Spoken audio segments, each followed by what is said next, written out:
29, do capítulo 3 de Deuteronômio. Deuteronômio 3, 29. Vamos ler comigo.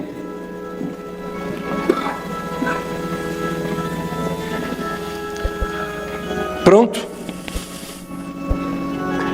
Deuteronômio 3, 29. Então, comigo. Assim ficamos neste vale, defronte de Bet-peor. Meus irmãos, a história aqui está relacionada a Moisés, ao governo que o Senhor colocou na frente do povo, que foi o povo de Israel. Israel estava vindo, Moisés, evidentemente, de uma longa caminhada. E essa caminhada, com muitos percalços, muitas dificuldades, muitas lutas, mas muitas vitórias. Moisés estava agora no lugar, talvez, mais importante da vida dele, que já estava ali, de frente da terra de Canaã, a terra prometida. Ele já tinha subido, ou estava por ali, eu tinha estado já em Pisga, pouco mais ou pouco menos naquele momento, e ele podia divisar a terra de Canaã. Os longos anos de caminhada tinham sido no deserto, ventos fortes, areias calcifantes do sol, a aridez, as dunas, tudo aquilo que era paisagem, que ele já estava habituado a ver, mas agora ele estava diante de outra paisagem, que era a terra prometida. Ele estava do lado do Jordão. Eu não sei se havia possibilidade de uma colocação de um mapa para mostrar melhor a situação de Moisés ali. Mas ele estava, de certa forma, subindo o rio Jordão. Ele estava do lado direito e a terra estava do lado esquerdo. Ele tinha vindo exatamente de baixo, da parte sul. Ele estava subindo, o povo ia passar o Jordão e entrar na terra de Canaã. Dali de onde ele estava, antes de entrar na terra, antes de passar o Jordão, ele via toda a terra de Canaã, especialmente, que era a parte mais importante, onde ele ia ver a divisão do deserto, do verde, das plantas, da água, que era o contraste de toda a sua caminhada. O povo estava aguardando as instruções para a entrada na terra. Deus chama Moisés, vai conversar com ele, e quando Moisés avista a terra, o pedido dele era: Senhor, eu quero ver a terra, eu quero entrar na terra. E o Senhor disse que não, que ele não ia entrar. Ele insistiu com o Senhor, e o Senhor diz: olha, não me fale mais nesse negócio. Moisés, conformado, chama Josué, conversa com Josué, explica tudo aquilo que ele tinha que fazer, fala de tudo aquilo que Deus tinha feito, rememora os fatos, mostrando que Deus nunca o tinha abandonado, nem o povo, e da mesma forma que o Senhor havia prometido a ele, o Senhor ia cumprir as promessas na vida de Josué e do povo de Israel. A entrada na terra tinha uma característica diferente. Só 2 que tinham saído do Egito iam entrar na terra, que era Josué e Calebe. Os demais nasceram todos no deserto. Era uma geração nova. Por isso eles ficaram aqueles 40 anos ali, inclusive rodando o monte de Seir, que era o monte de Esaú, chamado também o monte da maldição. Eles ficaram ali rodando até que houve uma informação de que eles tomassem agora rumo à terra. A passagem ali era uma conversa de Deus com Moisés. E era muito interessante porque a palavra do Senhor diz que havia uma intimidade entre Moisés e Deus. Diz assim: com Moisés, meu servo, eu falo boca a boca. Então, mas mesmo nessa intimidade, com todos os valores que Moisés podia apresentar como líder, como até preparado, porque ele foi preparado para ser até um faraó, entendido em muitas coisas, isso não significou muito na conversa dele com Deus. O Senhor falou: você vai ficar aqui, você não vai entrar na terra. E na verdade, alguma falha que o Senhor havia apontado naquela caminhada para Moisés, para que ele não entrasse na terra. E finalmente ele diz assim: aqui ficamos nós. Ali, ele morre ali, vê a terra e morre ali. Meus irmãos, é interessante observar o que é ministério. Nós ficamos pensando que ministério é alguma coisa que alguém tem, é como se tivesse um carimbo. Colou, está acabado. Ministério é seu, você faz o que você quiser, e eu, Deus, faço tudo o que você quiser. Você é pastor, você é ministro, então tudo que você disser, eu estou na obrigação de fazer. E não é nada disso. E o caso ali de Moisés foi exatamente esse. Moisés, você faz tudo que eu quero, e eu não vou fazer nada daquilo que você está querendo, que não seja a minha vontade. Claro, quando Moisés pede alguma coisa, Deus atende, Deus faz, não é, aquilo que era a necessidade do povo, atende, mas naquilo que era de Moisés, que era o desejo dele, eu quero entrar na terra, não me fale mais desse negócio. O ministério prossegue, o homem fica. O homem vai ficar na estrada da vida, qualquer um vai ficar. Mas tem os ministérios, nós vamos ficar por vários motivos. Nós podemos ficar por uma exclusão, eu não quero mais você. Nós podemos ficar porque nós abandonamos um voto que fizemos diante do Senhor. Fomos dominados por um desejo que não era do Senhor, uma ganância, um excesso de vontade de ser dono, um descontrole pessoal do ego, uma ambição política. Isso tudo pode acontecer com o homem. Mas Deus não está nesse negócio. Nas coisas do homem, Deus não está. Enquanto o homem está servindo ao Senhor, ele está servindo ao Senhor em cima de um projeto. Ser pastor não quer dizer que tem ministério. Ter título de pastor não quer dizer que tem título de ministério. O ministério é uma providência de Deus, é um chamado. Então, é um comissionamento. Eleitos e fomos comissionados. Então, nós estamos no ministério com uma comissão. A comissão no ministério está dentro de um propósito do Senhor, de um projeto do Senhor.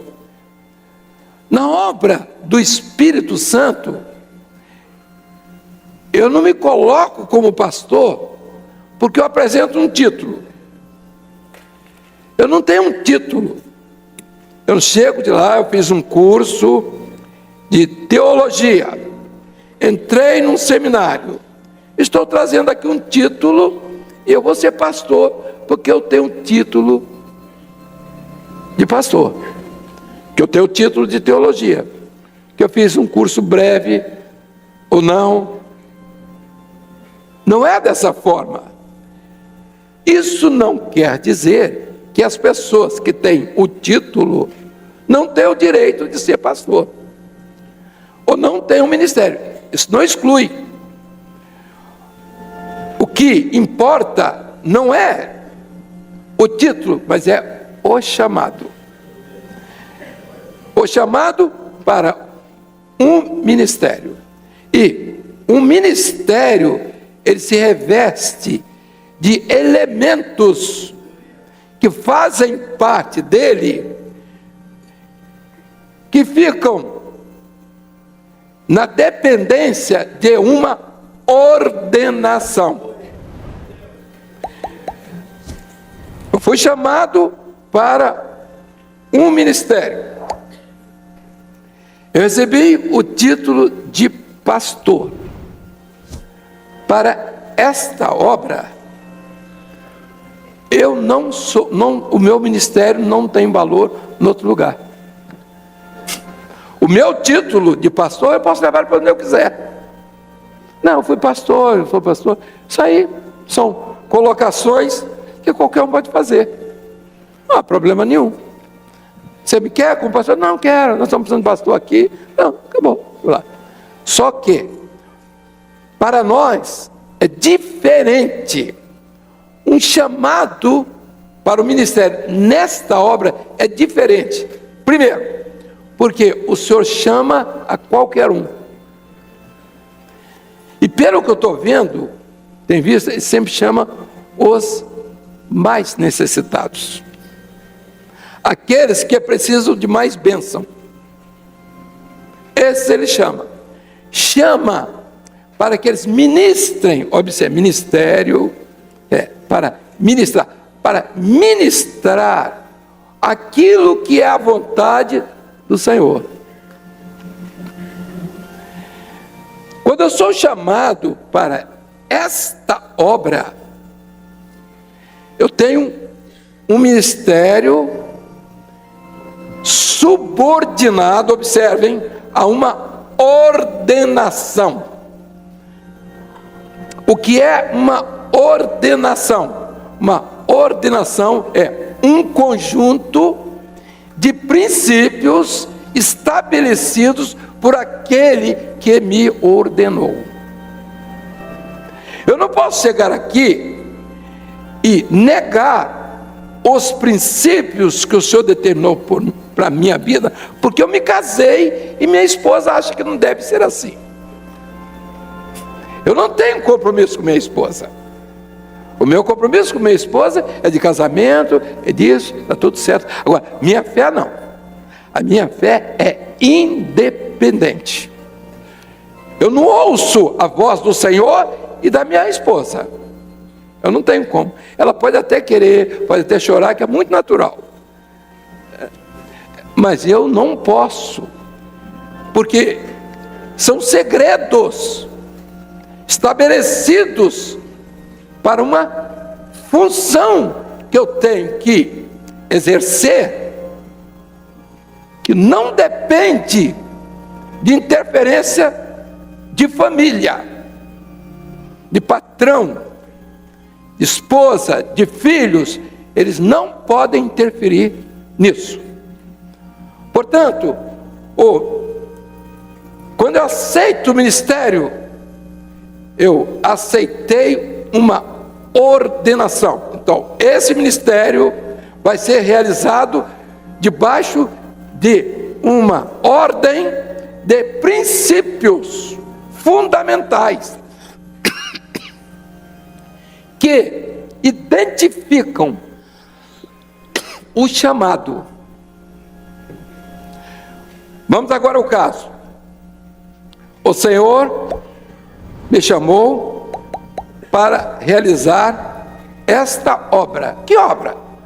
Minha obra? Não, a obra é do Espírito. É da igreja fulana? Não, é do Espírito. Só que o Senhor me chamou para essa congregação. Eu não estou para outra congregação. A minha responsabilidade é com essa congregação. E a ordenação para a qual o Senhor me chamou, ele tem uma finalidade. Nós temos um nome. Como é o nome da nossa comunidade, a nossa igreja, nosso grupo? Igreja Cristã Maranata. Ué, por que ela é Maranata? E por que ela não é da Água Viva? Por que ela é Maranata e não é da... Porque a palavra Maranata identifica o ministério que o Senhor quer que seja realizado. Eu sou chamado, eu fui chamado para o ministério da igreja cristã Maranata, e o que eu vou pregar é aquilo que o Espírito Santo tem realizado e tem ordenado na igreja cristã Maranata. Acabou. Acabou, eu não tenho outra coisa. Mas eu vou sair porque eu quero pregar outra coisa. Então não tem mais nada a ver com o ministério. Nada a ver, para o qual fomos chamados. Simplesmente eu neguei o chamado. Eu enganei as pessoas que me ouviram, porque eu preguei uma coisa e agora vou pregar outra. Você fez um voto diante do Senhor, porque a ordenação, ela vem da parte do Senhor, e você faz um voto. Meu voto é pregar aquilo que o Espírito Santo tem determinado ao corpo, a um corpo que pode ter todos os nomes que vocês quiserem, mas esse aqui tem um nome: Igreja Cristã Maranata, daqueles que fazem parte desse corpo. E a Igreja Cristã Maranata, ela tem dentro dela uma operação do Espírito Santo que vai ditar aquilo que o Espírito Santo quer para o momento que nós estamos vivendo. Poderia ter existido uma Igreja Cristã Maranata há 300 anos atrás, há 500, há 2000, a igreja não faz diferença. Só que para cada época há um projeto que está sendo exposto para quem quer.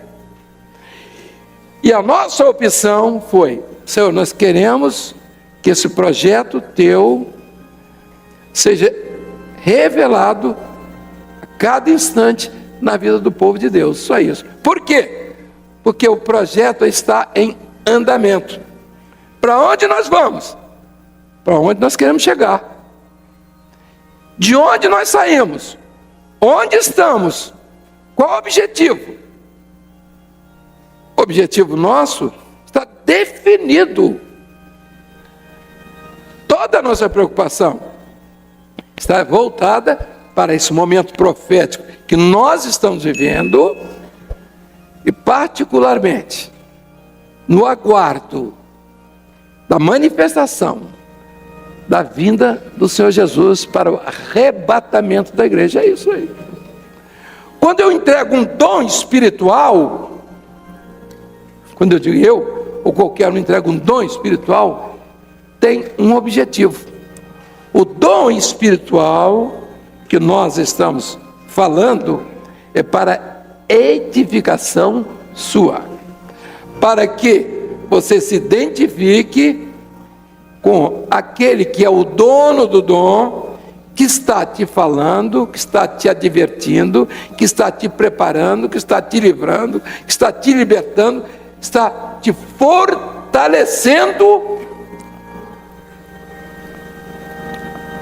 não para você ficar rico, não para você promover pessoas, não para você comprar grandes edifícios, não.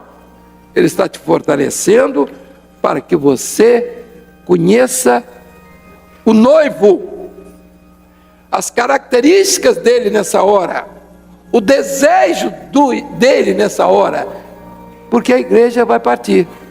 Maranata, há 300 anos atrás, deve ter existido, não sei, mas Maranata agora é para o momento, É uma palavra que está ligada com a vinda do Senhor Jesus.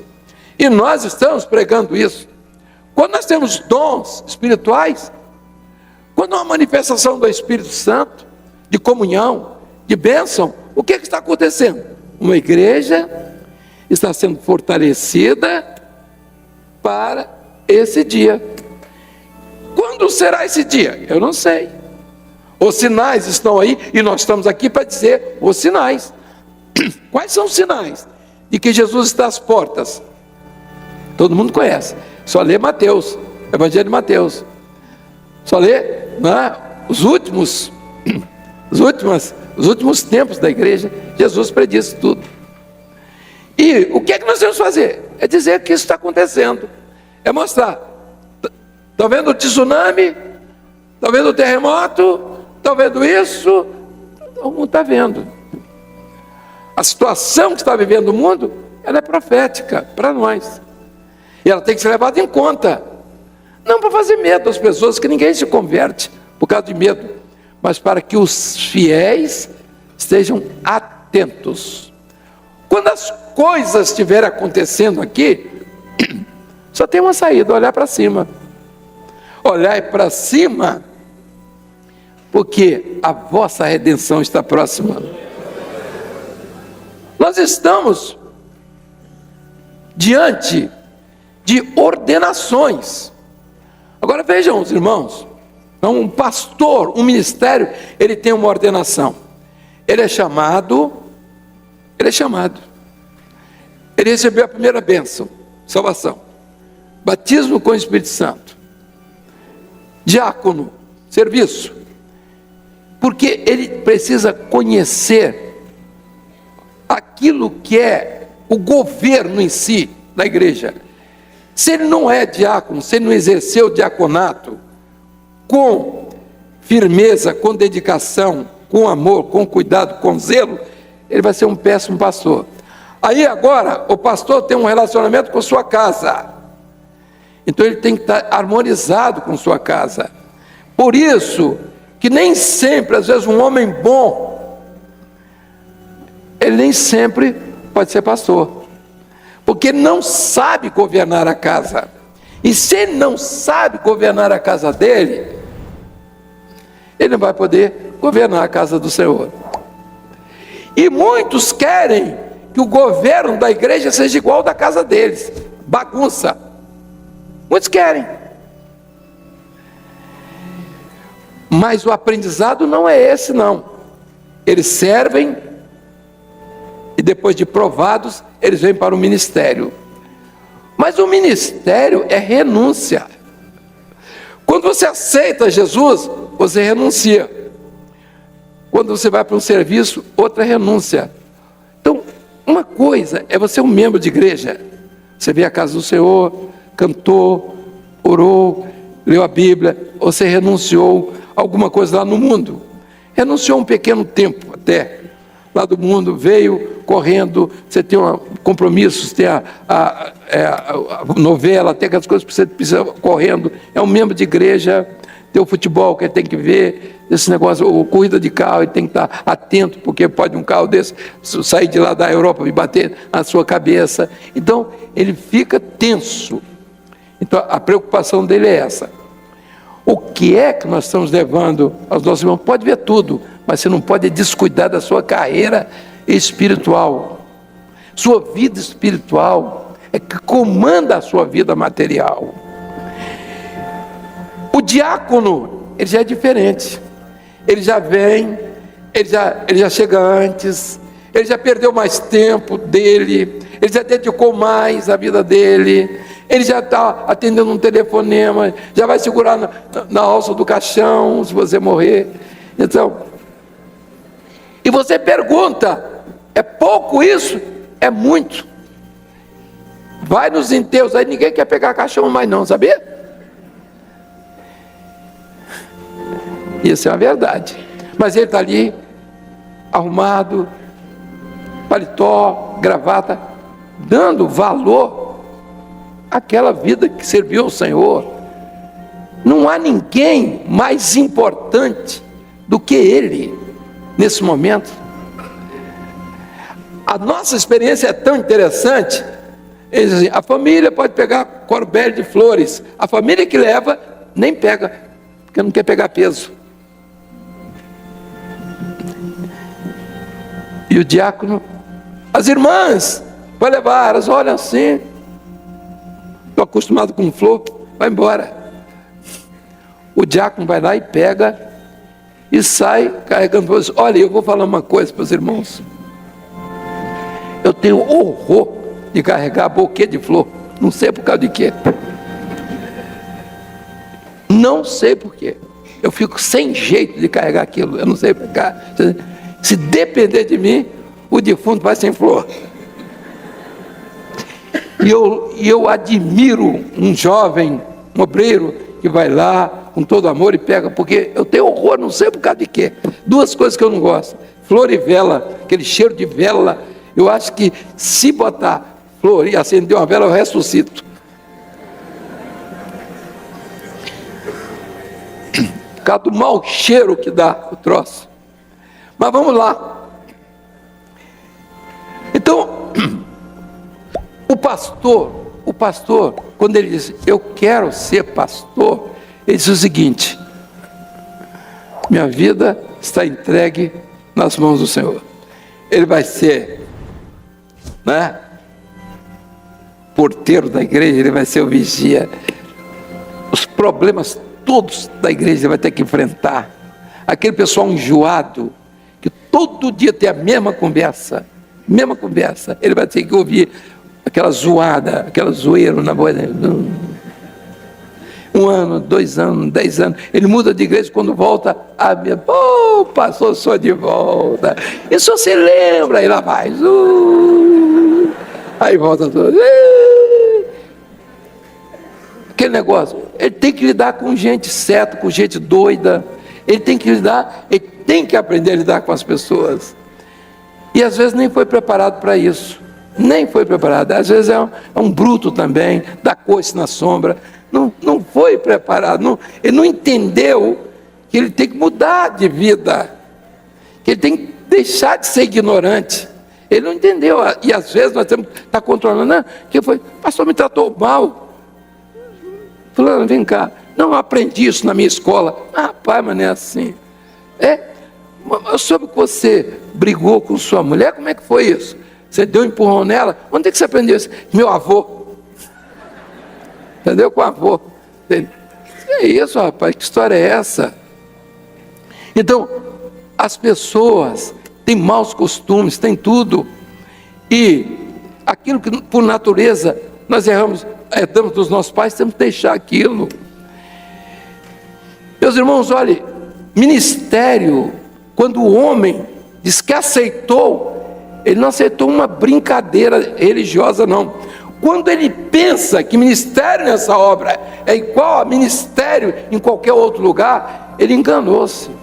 Porque em qualquer outro lugar, eu não vou duvidar de ministério de ninguém, em lugar nenhum, não estou preocupado com isso, não. Mas nessa obra é diferente, sabe por quê?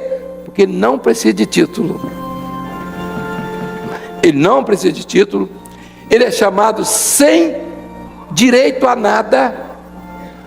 Companheiro, você está sendo chamado, você sabe que você não tem direito a nada? Sei. Então você não tem direito a nada aqui. Você não tem salário, você não tem isso. Você só tem um direito, é de trabalhar sem reclamar. Só isso. Pastor, alô, pastor, podia. Olha, são 10h30, a hora que eu já estou dormindo. Não tem isso.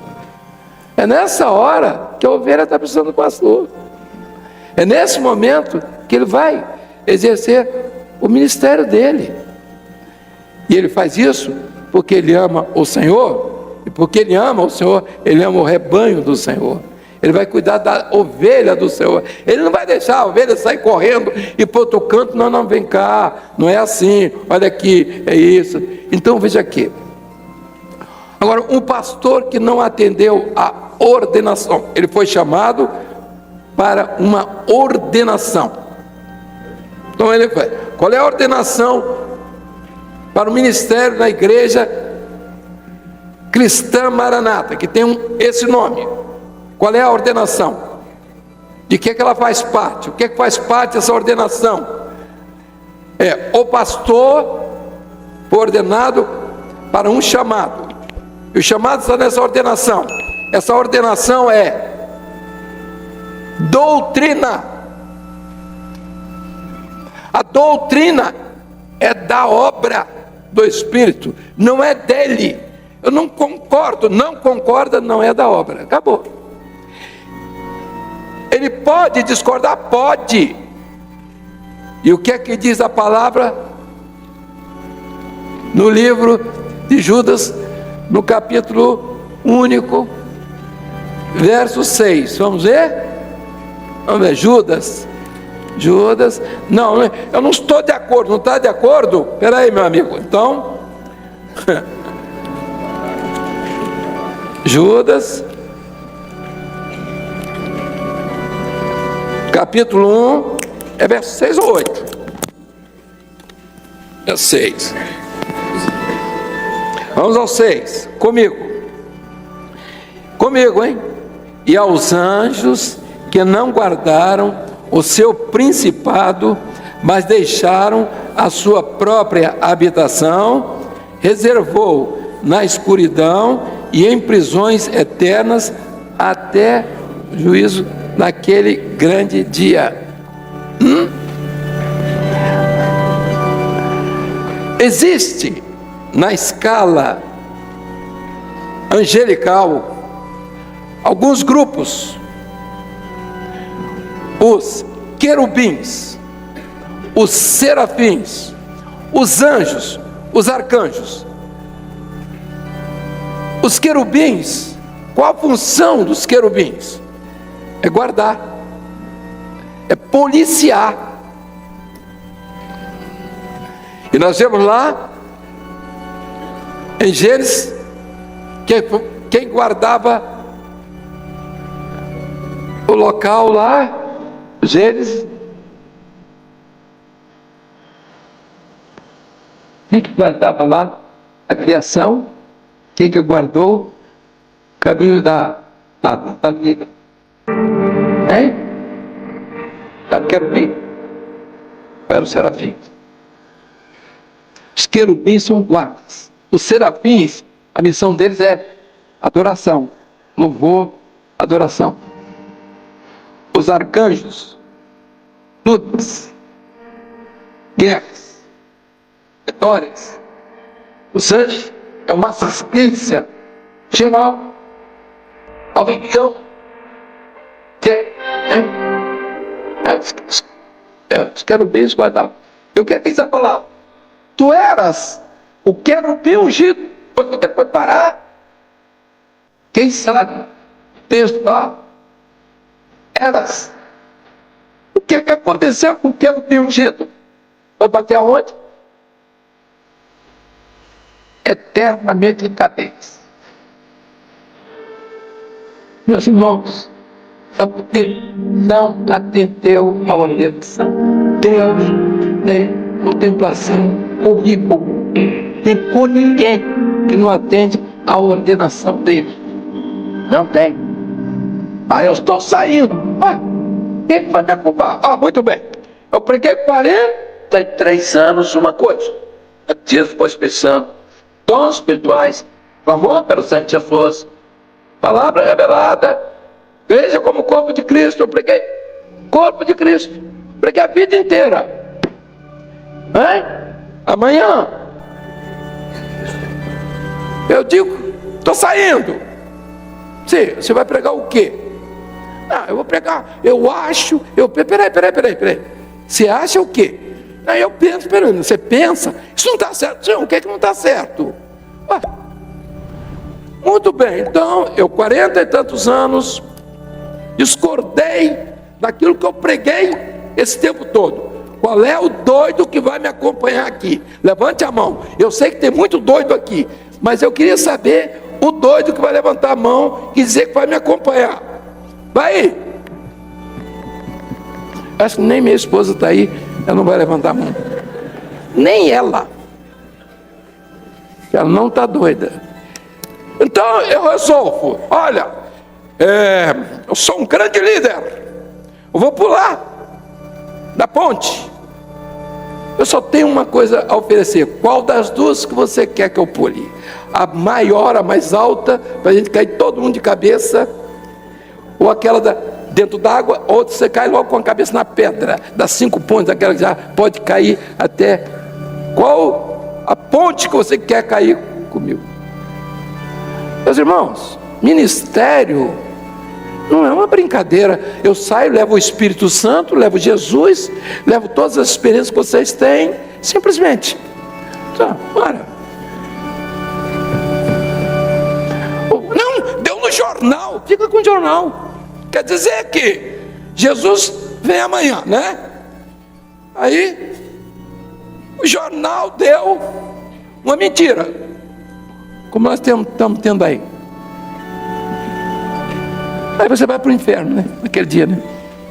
Passou um e-mail, recebeu um e-mail, e passou outro e-mail, o Zucuroto, Zucareta, Zucarelli, Pizzarella. E você é doido e passa para o outro. Uma mentira. Elias viu o fogo cair do céu, estava tudo na bênção, saiu ali, os profetas de Baal, acabou com tudo, saiu Elias, e Jezabel mandou um e-mail para ele.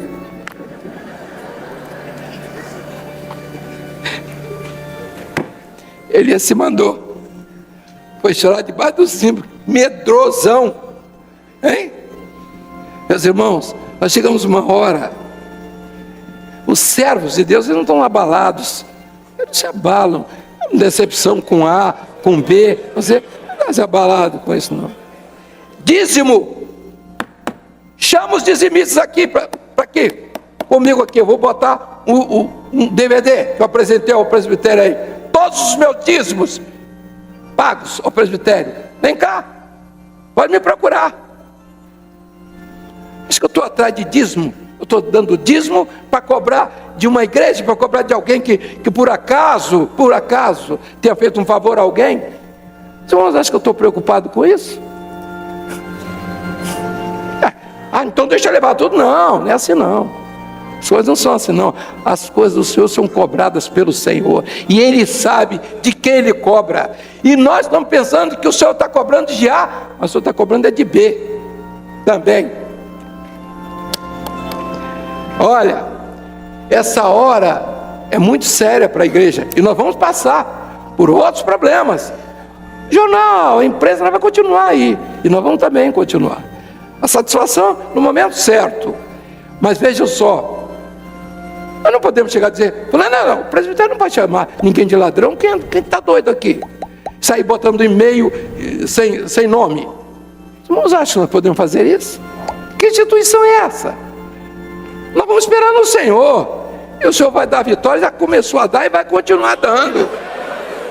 Para os fiéis, fiel é fiel. Você tem um diácono, aqui um servo de Deus, pastor, escuta uma coisa, essa roupa que você comprou aí, você trouxe você teve no Paraguai? O diácono teve a semana passada, o que você foi fazer no Paraguai? Sim, e o relógio? Sim. Qual o diácono que vai ficar sendo tesoureiro de uma igreja? Pergunta aí, qual o diácono? As coisas não são assim não. Eu me lembro de uma experiência que eu tive, eu tenho horror. Agora é outra coisa à parte, depois não vamos voltar aqui para o ministério. E não, já está chegando na hora, não vai dar tempo não. Quer que eu conte ou vou almoçar?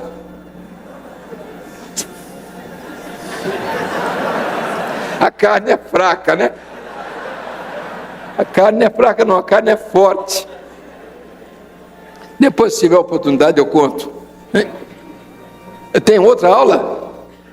Diz ali para eu dar outra aula sobre o assunto. Meus queridos, olha aqui. Vamos encerrar dizendo o seguinte. Ninguém aqui ficou eu. O ministério vai seguir. A igreja vai caminhar. O homem fica. Fulano, o presidente morreu? 3 dias de feriado. Que feriado? Festa. porque ele foi para o céu, 6 para levar lá para o cemitério, o resto para glorificar. Entendeu? Tem esse negócio. Aqui fico eu, aqui fica o homem. O ministério vai prosseguir. Josué, vai embora, Josué, leva o povo, deixa o povo entrar. Aqui fico eu em Bet-peor, no vale. É o lugar onde eu vou ser sepultado. É no vale, é lá embaixo. Eu não tenho direito às montanhas, para as visões da eternidade. Meu lugar é ali, e Deus me colocará no lugar que Ele quiser. Aqui ficamos nós, aqui ficou eu, aqui ficou o ministério. Não me siga, não me telefone, não ore por mim quando me vi negando esta obra. Não faça isso.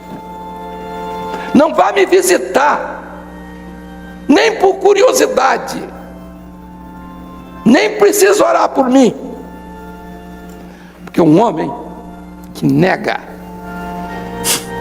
esta obra, ele negou o que você tem dentro, se é que você tem. Ele negou a sua experiência, ele negou os seus dias de sofrimento, de luto, o seu sofrimento quando você veio para essa obra, as perdas que você teve, as madrugadas. Ele negou as lágrimas, ele negou os jejuns, ele negou tudo aquilo que ele não podia negar, porque nós somos responsáveis por um rebanho. E aos que não guardaram o concerto, Deus reservou para eles, para os anjos, o negrume da serra. Imagine para mim, hein? Vamos ficar de pé. Imagine para pastor, hein? Imagine para diácono. Nesta obra ninguém sai. Saiu o pastor, não saiu. Saiu o diácono, não sou mais pastor, não é mais diácono, porque ele foi chamado para um ministério específico, e ele negou isso aqui, negou o que está dentro de você. Mas se ele está dizendo que lá você está livre, não precisa de jejum, não precisa disso, e se você quer ir para lá, vai para lá, porque você nunca teve, você nunca teve uma experiência. E se você nunca teve, busque, porque essa hora é uma hora muito difícil. Jesus está às portas. Tem uma visão, pode vir.